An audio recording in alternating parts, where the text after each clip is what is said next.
அனைவருக்கும் வணக்கம். இந்த வீடியோவில் என்கிட்ட இருக்கக்கூடிய ஒரு மாதமான வான்கோழி குஞ்சுகளை பற்றி தான் நம்ம பார்க்க போகிறோம். இந்த வான்கோழி குஞ்சுங்க எல்லாமே ஒரு மாதமாக நல்ல ஸ்டார்டர் மட்டுமே ஃபுட்டாக போட்டு நல்ல முறையில் தீவனம் எடுத்து ஆரோக்கியமாக வளர்ந்து நிற்குதுங்க. இப்போது இதுங்களை வந்து ப்ரூடிங் செட்டப்பில் இருந்து நான் இந்த மாதிரி தரைப்பகுதிக்கு மாற்றிருக்கேன். கூடிய சீக்கிரத்தில் இதுங்களை கூண்டில் ஏற்றணும். ஸோ கூண்டில் ஏற்றும் போது பார்த்திங்கன்னா அதுங்களுக்கு பெரும்பாலும் நோய் தொற்று வரதை தவிர்க்கலாம். இருந்தாலும் நம்ம கண்டிப்பான முறையில் வேக்சின் எல்லாத்தையுமே போட்டு முடிச்சிருக்கணும்.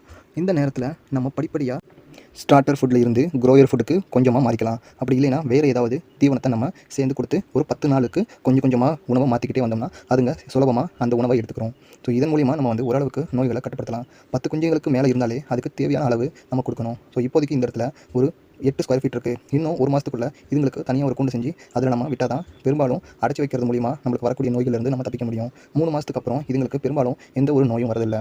ஸோ நீங்களும் வான்கோழி குஞ்சு வளர்த்துருந்தீங்கன்னா உங்கள் வான்கோழி குஞ்சுங்க எப்படி இருக்குது அப்படிங்கிறத கமெண்ட்டில் சொல்லுங்கள். மேலும் இந்த மாதிரி